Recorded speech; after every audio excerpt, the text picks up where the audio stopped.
Welcome again. This is Brother G coming to you again with another video message. Another video message from the Spirit of the Lord and what I have learned over these past few years of my life. Now, this is a follow-up video to our prophets and apostles discontinue.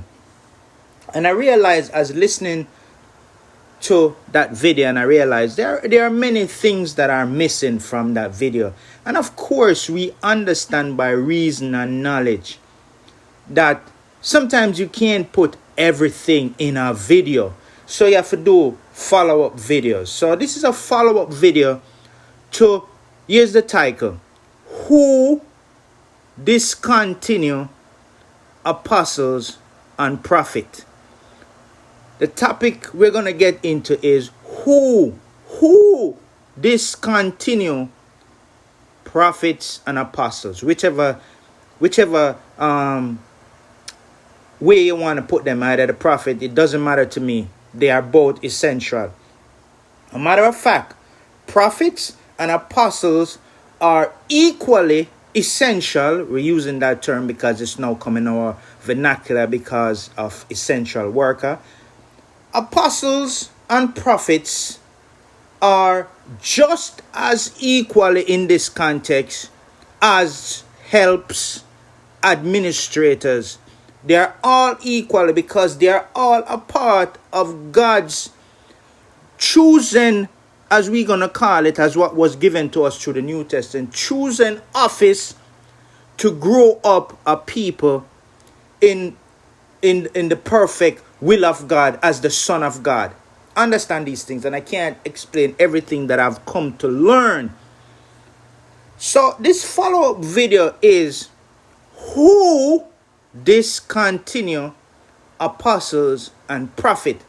Two of the most, in my estimation, one of the executive, meaning the eyes and the eyes and ears of God, to discontinue the eyes and ears of God. And the truth is not God discontinue of apostles and prophet.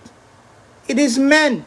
When you look at the New Testament, and I won't be giving any scriptures, I'm just going to be speaking from my heart and what I have come to understand and see in the world, and realize that the devil always, through men and minions, and through teaching and through doctrine, and through ignorance, take away apostles and prophet, because without the eyes and ears of God, because prophets and apostles are mediators. Men are mediator between the Spirit of God to the people who are ignorant they want to bring up. And ignorance, I simply understand, it might be offensive to some, but actually ignorance is not knowing the truth, not knowing a particular thing. So you're ignorant if you don't know how to change your brake on your car, your particular car. So you're ignorant to the knowledge. So you have to learn until you become not ignorant. So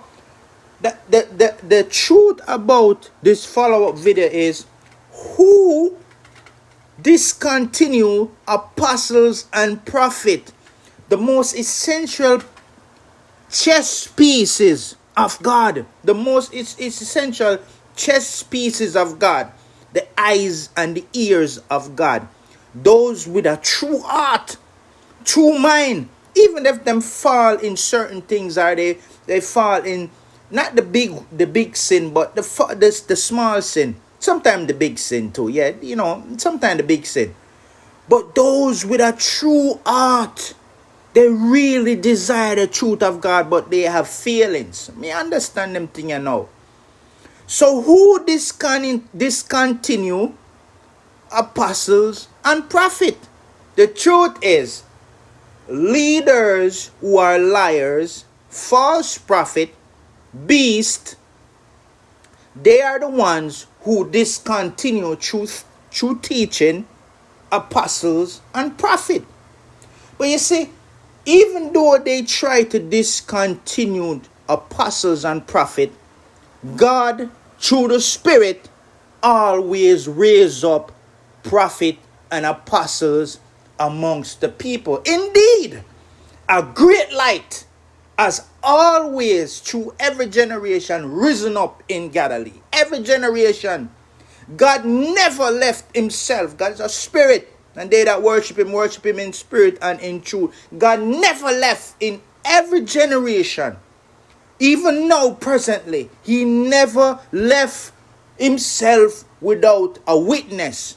In the lower form, in the higher form, it doesn't matter. What I mean by that is the highest place of government or in the lowest place of government.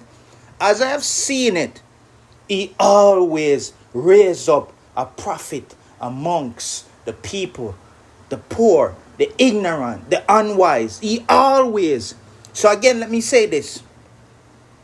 God never, ever, ever will leave himself without a witness in every previous in no generation did God leave himself or eliminated a witness, and that comes through help, administrator, helps, I said that before, prophet, evangelist, teachers, preachers, apostles. They come from all walks of life, any language. God always raise up a light. Indeed, a great light has risen up in Galilee. So the truth is, even to the scriptures that was given to us, the Holy Bible, even to the record what was given an example, we have always seen who wants to discontinue apostles and a prophet, especially if they have a true heart for God and the people. It's always leaders, the status quo, who always want to discontinue apostles and prophets with a true heart for God. If you look back in the Old Testament, there are myriads, may I say myriad because I read the Bible so much. There are thousands of examples where as a prophet come up, the first one comes to mind is Elijah. Elijah in the Old Testament just literally comes out of nowhere, but that's how they wrote it. I know he didn't just come out of nowhere. He was always there. It's when the Spirit of the Lord in the fullness of time moved the prophet in a particular moment. I don't know what the moment is. To speak, thus said the Lord. Not that he is saying thus, the prophet is saying, thus say the Lord. The prophet is saying, thus say the Lord, because the Spirit of the Lord is upon the prophet. He said, thus say the Lord, which is the Spirit of God speaking through the prophet. So it read in the Old Testament, Elijah just pop out of nowhere. Elijah never pop out, but Elijah just pop out. And I understand why he just pop out of nowhere. Is when the Spirit of the Lord, just like John the Baptist say, yo, what time for go preach? He just come. It's just the Spirit of the Lord. What are you going to do? It's the Spirit of the Lord bids you. And when you have this huge spirit inside of you to speak, what can you do? I mean, you just have to speak, I say, with the devil. So, but anyways. So, when Elijah came up on the scene and him started to help the people with power and stuff like that, who opposes Elijah?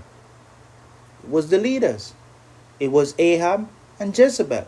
And if you see the language that was, the record that was given to us, they were the ones who started to kill the prophets. So the prophets them have to run and hide in caves. And who helped the prophets? If you read back the history or the example, it was helps. Who helped the prophet to hide the prophets into cave? Because Ahab and Jezebel was going to kill them. And even Elijah ended up into the cave because they were out to kill him.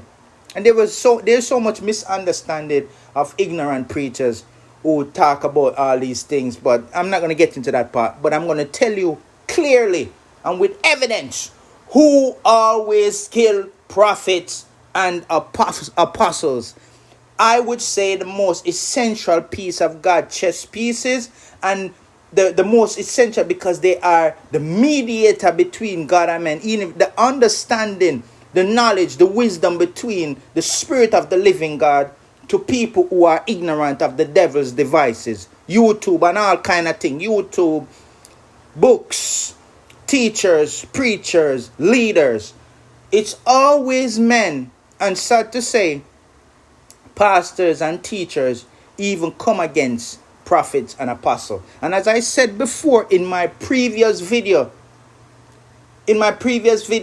if God discontinue apostles and prophets, according to Ephesians 4 verse 11, then the enemy which we know is still prevalent in today's society, will have free reign with God's people, throwing them to and fro, because they are now open to the winds of all kind of doctrine, ideas, thoughts, and to keep them rocking back and forth, so they are not steadfast in the truth, because God is a spirit, and they that worship him spirit and in truth. That means that God communicate to his people through spiritual understanding. God told me this yesterday through spiritual knowledge. The law comes from the spirit. Not necessarily from God, but the law comes from spirit. So the spirit of the law is more dangerous than the actual law that is written. You have to see the spirit that brings forth the law. That him tell me.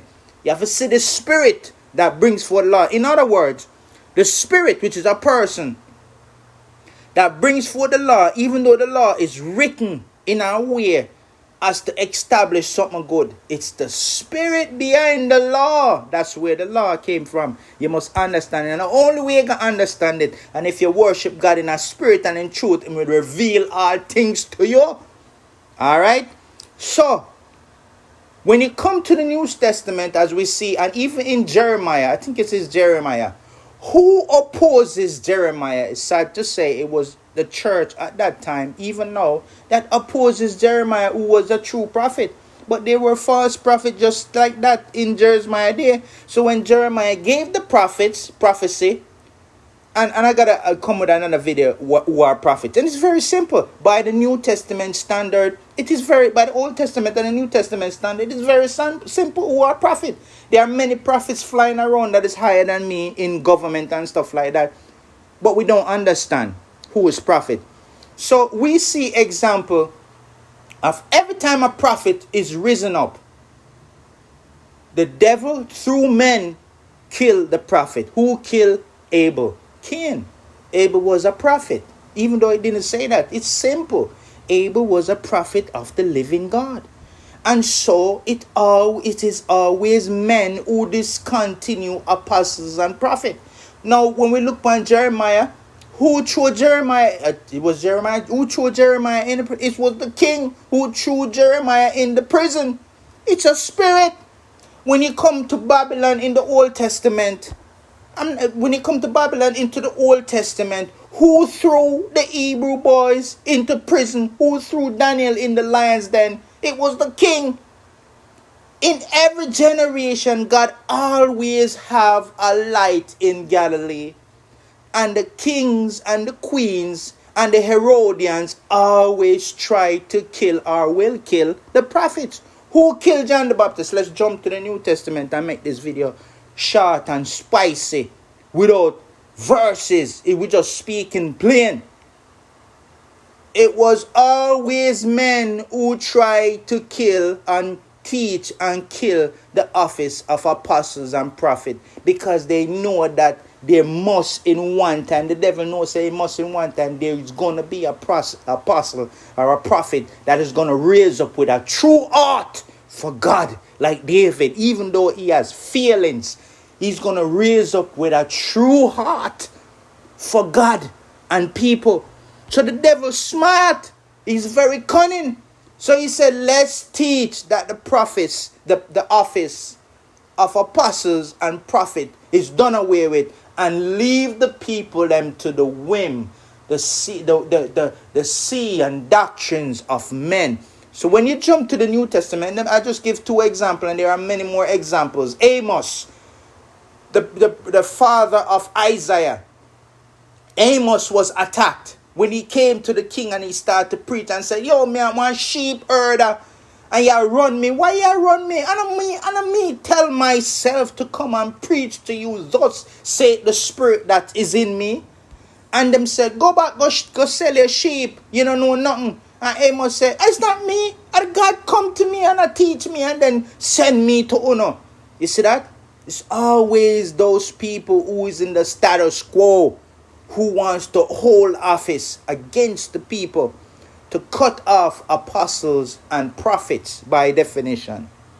So when you jump to the New Testament, as we start to read, we realize John the Baptist was killed by King Herod and Herodias and his daughter. Why? Simply because John the Baptist who rose up in the spirit, a reincarnation. Yes, who are offended by the word, a reincarnation of the spirit of Elijah, and come and speak to the king and say, you're living in an adulterous affair. And the truth is, when you see leaders living in a wanton lifestyle, the people, them regular people like me and you who are foolish and ignorant and the cunning devices of those people will follow in those traditions, because we are looking at people in high places who is walking immoral and it's